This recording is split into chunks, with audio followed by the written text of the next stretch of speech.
दिनै BPF दलनि मोनसे block लेभेलाव हानजा सुरनाय आरो गेदारिं बे हाबाफारिया धोनस्री समस्तिनि सिङाव इक्राबारि डक्टर भुपेन्द्र हाजरिका उदां मन्चआव दिनै हाजार पार्टीनि दोलोफ्रा आरो रायजो राजाफ्रा ओंखारनानै बेवहाय नुजाथिफैदों। दिनै बियो मोनसे थांनाय मार्चनि 4 तारिखआव मिरुनि BPF दोलोआ मोनसे थांखि लाखादोंमोन जे मानिजाथाव हाग्रामा महिलारि दानि पार्टीनि आफादगिरि बिथाङा मोनफ्रोमबो समस्तियाव BTCनि मोनफ्रोमबो समस्तियाव गावनो नुजाथिहैनानै दिनै मिटिं खालामगोन, गेदारिं खालामगोन, लोगोसेनो फुट मार्च खालामनानै रायजोफोरजों दिनै नुजाथिगोन, मेल खालामगोन। दिनै नैथि सान मैयानि समाव बावखुंग्रियाव बिथाङा मोननै जायगा सालाखाथि आरो बावखुंग्रियाव खालामबाय। हाजार मानसिया दिनै ओंखारबोदों। दिनैबो बे इक्राबारि ओनसोल बिराद माने गोदोसोनाय बा बेबायदि मोनसे सिंनि ओनसोलावबो बिनि रायजो राजाफ्रा विभिन्न जाति जनगोष्ठी बिथांमोना ज'है खौसेयै दिनै दोलै नोगोरै ओंखारबोदों आरो बेयो मोनसे प्रमान खालामदों जे हाग्रामा महिलारि बिथांनि जिथुनाखि बा जोंनि BPF दोलोआ दाबो बिराद गोख्रों आरो जिखुनु समाव फैबाय थानाय इलेक्सनफ्राव बाहागो लानानै देरहासार जानायनि मोनसे मोनसे मेसेज होदों। दिनै बेयो मेसेज समस्तिनि अनगायैबो बबेबा समस्तिफ्राव बेबायदि हाबाफारि लाबावगोन नामा? लागोन। बियो मोनफ्रोमबो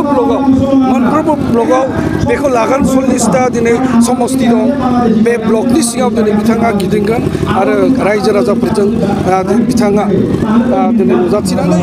पार्टीनि सोमोन्दै जोंनि पार्टीया मा मावनांगौ, जोंहा मा थांखि दं, बेफोर बाथ्राखौ सावरायगोन। दिनै नोंगौ दिनै हाग्रामा महिलारिनि दैदेननायाव BPF दोलोआ 15 बोसोर सासनाव दंमोन। किन्तु बे सासना दिनै थांनाय 2020आव मोनसे सुक्तिनि गेजेरजों सुक्ति जाखांनायनि उनाव दिनै UPPL होननाय बे हान्जाया प्रमद बर'नि दैदेननाय बे हान्जाया बे पावारखौ लादों। दिनै बिथांमोना बे BTC पावाराव थानानै बिथांमोना रायजो राजाफोरनो जेबो मावनानै होनो हायाखै। बे ओनसोलनि जौगासारनायनि जेबो खामानि मावनो हायाखै। बे ओनसोलनि दिनै सोलोंथाइ रांखान्थि आरो समाजखान्थि बा रायजो राजाफ्रा दिनै लुबैनाय बेबायदि जेबो मोनसे उन्नति लामा सामा हान्थिनायनि बेबस्थायानो जा, दै लोंनायनि बेबस्थायानो जा, दिनै मोनफ्रोमबो दिनै सोलोंथाइ खान्थि आरो दिनै गोग्गो दै मोनलोंनायनि जि मोनसे खामानि बिथांमोना मावनांगौमोन बेखौ सम्पुर्ण दिनै बिथांमोना फेलियर जादों, मावनो हायाखै। दिनै सरकारा दिनै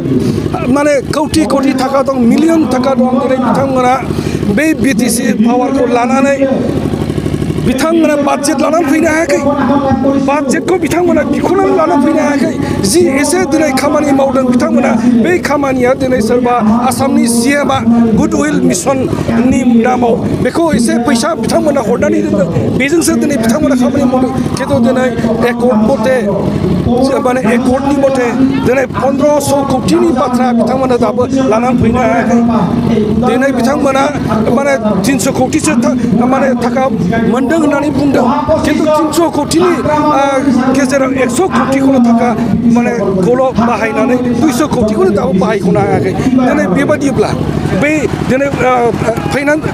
एन्डिं फाइनान्सियेल इयारा दिनै फैगासिनो दं। बिनि सिगांनो बिथांमोना जुदि बै थाखाफोरखौ जुदि बाहायाब्ला गोदानै माबा मोनसे बाजेट मोनगोन होननानै दिनै रायजो राजाफ्रा बेखौ नेदोंब्ला दिनै बियो गोरोन्थि जागोन। आरो बिथांमोना बेनिखायनो जों बुंदों, दिनै BPFआ बुंदों जे बिथांमोना टटेलि फेलियर मोनसे दोलो आरो बेबायदिजों दिनै मा जागोन। बोसोरथाम थांबाय। बोसोरथाम थांबाय बोसोरथामाव खुनु मोनसे दिनै मेगनाव नुसारनाय बेबादि मोनसे दिनै जौगासारनायनि खुनु खामानि बिथांमोना मावनो हायाखै दिनै बिथांमोना बिराद गिदिर गिदिर खोथा बुंदों खामानिखौ मावाखै दिनै खोथाया ओरैबादि माने गोदै मावगोन जासिगोन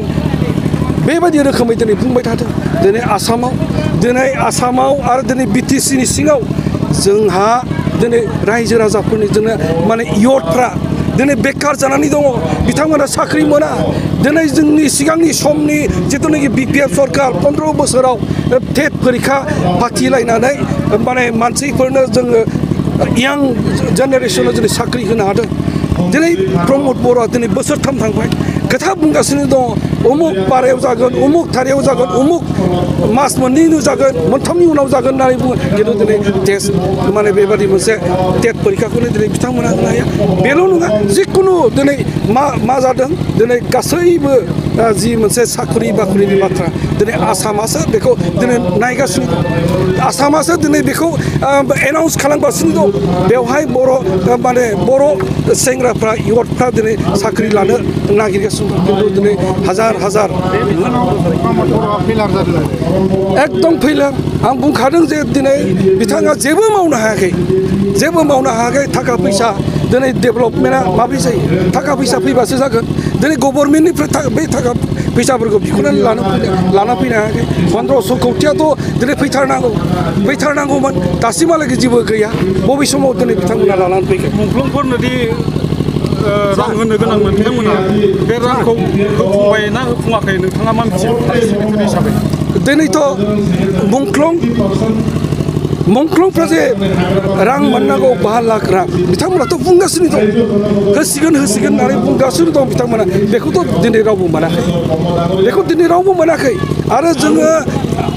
आफादनिफ्राय मुंख्लंआ सोर बेखौ जों माने गासैखौबो जों बुथुमनानै माने बिटिसि सरकारनोबो जों दिनै साबमिट खालामदों आसाम गभर्नमेन्टनोबो साबमिट खालामदों दिनै दासिमबो लागै सोर मोनगोन आरो मोनगोन ना मोना माब्ला होगोन जों बिनि सोमोन्दै जेबो मिथिया आरो दिनै मोननायनि जोङो दिनै खुनु आसा खालामनो हाया बेजों लोगोसे जों मोनदों दा बिटिआर ओनसोलावहायो लकसभानि थाखाय जेरै उदालगुरि आरो क'क्राझार बै मोननैखौ नोंथांमोना दा बासिनानै लाबाय आरो बेजों लोगोसे नोंथांमोना बिपिएफ दोलोआ बुङो जोङो एलायन्सआव थाया मानो होनबा जों बिपिएफ हान्जाया हारसिंनो दलेबोल सालायगोन बुङो बेनि बेलायाव सार मा बुंनो सानो दिनै जों मिथिखायो बयबो मिथिखायो जे दिनै इउपिपिएलनि बे मिस रुलाव दिनै रायजो राजाफ्रा गासैबो बुजिजोब्बाय आरो दिनै बिपिएफ होनब्लानो दिनै माने दोलै नोगोरै जि मोनसे दिनै नुजाथिदों रायजो राजाफ्रा दिनै जेरैबायदि सापर्ट खालामफिनदों बेखौ नायोब्ला जों दिनै लकसभा क'क्राझार लकसभा आरो उदालगुरि लकसभा बे मोननै लकसभायाव देरहानायनि मोनसे माने जोङो दिनै बिजिरनानै नायनो हादों मानो होननानै बुङोब्ला दिनै उदालगुरि जिथुनाखि समस्ति बे समस्तिया दिनै माने मोनसे नेचारेल बाउन्डारिनि सिङावनो जासिगोन बिटिसिनि बाउन्डारिनि सिङाव जासिगोन बेनिफ्राय क'क्राझाराबो थिग बेबायदिनो बिटिसिनि बाउन्डारिनि सिङाव जासिगोन बेनिखायनो बेवहाय जोङो माने बिपिएफआनो जिहेतु बयनिफ्रायबो सक्तिशालिसिन दिनै दोलो जानानै दं बेखौ नायोब्ला जों दिनै बिपिएफआ जिहेतु जों डिक्लेयार खालामखाबाय जोङो दिनै कनफार्म खालामबाय जे बिपिएफआ रावजोंबो एलायन्स खालामाबासिनो एबारनि लकसभा इलेक्सनाव मोननै समस्तियाव जोङो गावनिनो उदां बिजाथि होगोन आरो जोङो देरहानायनि मोनसेखौ आसा खालामनानै जों आरो बेजों लोगोसे गोबां जों नुनो मोनदों दा बिटिआरआवहाय फानफैदों जिखिनि फैसा हाबदों दा बिटिआरआव बैबायदि फैसाखौ बिसोरो मोजां इउज खालामदों ना मिस इउज खालामदों होनना बुंनो साना जेरै जों नुनो मोनबाय नलेज फेस्टिभेल जादों आरो बेजों लोगोसे गोबां गामि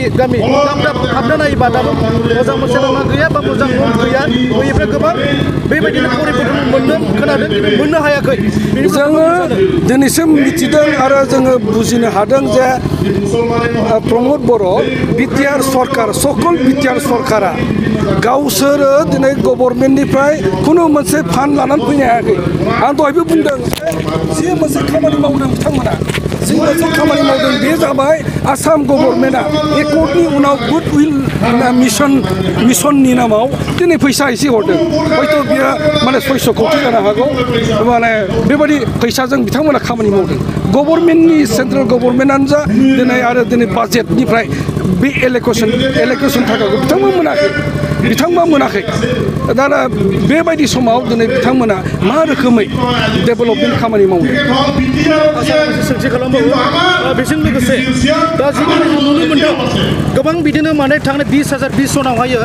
बिथां प्रमद बर'आ बुंदोंमोन परिबर्तननि मुङै लानानै गोबां बे बुंदोंमोन गासिबो बिटिआर ओनसोलाव थानाय डिसि होन एसपि होन बे गावनि आखायाव जाजोबगोन होनना बुंदोंमोन गोसो जाबा बारनो हागोन गोसो जाबा लाबोनो हागोन होनदोंमोन दा जों नुनो मोनो बिटिआराव गोबां बर'फ्रा एनकाउन्टार जादों बेनि बेलायाव दासिमबो खुगाथिनो हायाखै बेनि बेलायाव सारा बेखौ मा फेलियार ना बेखौहाय साक्सेस होनना बुङो सारा न बेथ' बिराद आसरित दिनै प्रमद बर'आ बिटिआर सुक्ति खालामजेननायनिफ्रायनो दिनैसिम बुंबाय थादों बिटिआराव बिटिसिआव सान्थि फैबाय खुनु मोनसे गुलि बेरनाय गैला खुनु दिनै मानसि थैनाय गैला खिन्थु दिनैथ' बेबायदि सान्थिखौथ' जों नुनाखै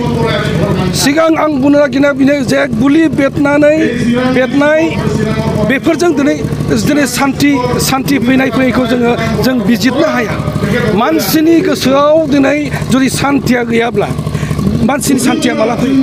बै जातिया बै हारिया बेवहाय थानाय जाति जनगोष्ठिया उदां भाबै गाव गोसो जानाय खामानिफोरखौ गाव गोसो जानाय दिनै गथ' गथाया उदां भाबै दिनै साख्रि बाख्रि मोनोब्लासो आरो दिनै बेबायदि मोनसे बेबायदि ओनसोलाव थानानै जिउनि सिकिउरिटि मोनसे फिल खालामनो हायोबासो रैखाथि बेबायदि साननानै लानो हायोबासो मोनसे सान्थि खिन्थु दिनै प्रमद बर'नि जिथुनाखि माने सान्थिनि जिथुनाखि माबा बियो माने बिथांमोना बेखौ माने मिसलिड खालामदों बिथांमोना गुलि बेरेखायनो सान्थिनि खोथा बुंदों खिन्थु सान्थिया दिनै गुलि बेरनाय बेनि खुनु मोनसे माबाजों जाया मानसिया दिनै साननो उदां भाबै बाहाय थांनानै थानो हानांगोन गावनि गथ' गथाय गावनि न'खराव रांखावरिया दिनै जौगानो हानांगोन राजखान्थिया मोजाङै दिनै बेजों जोंनि बे ओनसोलनि रायजो राजाफ्रा सेकिउर जानो हागोन बेबायदि गोजोनखौसो जोंनो नांगौ बेबायदि सान्थिखौसो जों नांगौ खिन्थु प्रमद बर'नि सान्थिखौ जोङो दिनै बुजिया बिथाङा मा रोखोमनि सान्थिखौ बुंदों जोंखौ जेबो मिथिया जोङो खोनादों बयबो खोनादों रायजो राजाफोर गासैबो गियाथ' मिथियो जे बिटिआर सुक्ति जानायनि उनाव बिथाङाथ' बारे गारामा फुवारनानै बुंदोंमोन सान्थि जाबाय एकर्ड जाबाय एनडिबिफ्रा हाग्रायाव थायोमोन बिथांमोना फैनानै दिनै न'खराव दिनै सोद्रोमाफ्रा न'खराव फैनानै एकदम माने न'खरनि फेमिलिजों बिदा फंबायजों बिमा बिफाजों ज'है मिनि खुसि थांनानै थानो हासिगोन साख्रि बाख्रि मोनसिगोन होननानै बिथाङा दिनै बुंदोंमोन एकर्डआव लिरनाय बायदिसिना फेसिलिटिफोरखौ दिनै मोनजोबसिगोन जों होगोन होननानै बुंदों खिन्थु जोंथ' नुवाखै जोंथ' दिनैसिम जेबो नुवाखै दिनै 4 लाख जिथुनाखि फैसा होदों गभर्नमेन्टआ बेथ' लेखा बिलाइयावसो दङ लेखा बिलाइयावसो सार्टिफिकेट बे फिक्स डिप'जिट दाबो दिनै मेचुरिटियानो जा जोंखौथ' थगायबाय थादों दाखालि बावै 3 बोसोर जोंहा डिसेम्बराव जोंहा 3 बोसोर जाबायमोन मेचुरिटि जानांसिगोन फैसाया आरोबाव बोसोरसे दिनै बारायनानै होलायबावबाय बोसोरसेनि उनावसो जोंनि मेचिउर जागोन आरो जों बेफोरखौ माला मोनगोन थाखा बेनिखायनो गासैबो एनडिपिआ दिनै असान्थियाव दङ दिनै बिथांमोना जोबोद दुखु खस्थ'नि गेजेरजों जिउ खांनानै थांनानै थानो गोनां जादों बेफोरखौ नायोब्ला दिनै माने दानि सकल बिटिआर गभर्नमेन्टनि CEM गबिन्द बसुमतारी फेरेंगा मोना आफादनि मानसि जानानै गावनि मानसिफोरखौ नायनो हायिया जोबोद दुखुनांथाव आरो जोबोद माने सोंखारि जाथाव होननानै आं सानो बिटिसिनि सिमा बारायनायनि बाथ्राखौ बिथाङा माबा फाइनाल जाबाय होननानै बुंबाय थादों नोंथाङा सासे सिनियर हिसाबै मा मिथियो बिनि सोमोन्दै जोङो जोंनि एनडिपिनि जिथुनाखि दाबिमोन जोबनायहालागै जुदि रायजोआ जुदि जालाबा एक्सटेनसना जानांगौ सानजाहा बेसेबां हायो एक्सटेनसना जानांगौ होननानै जों डिमान्ड खालामखानाय जायोब्लाथ' जों मोजां खिन्थु दिनै दाखालि बावै 26 जानुवारियाव आसामनि जाथाव CM बिथाङा डिक्लेयार मोनसे खालामदों जे माने 5 निफ्राय बिथिं माबासिम सिमलगुरि गहपुरसिमहालागै माने बिटिआरखौ एक्सटेनसन खालामनाय जाबाय बारायनाय जाबाय होननानै बेथ' दिनै बिथाङा मोनसे लेक्सारसो होदों बिथाङा डिक्लेयार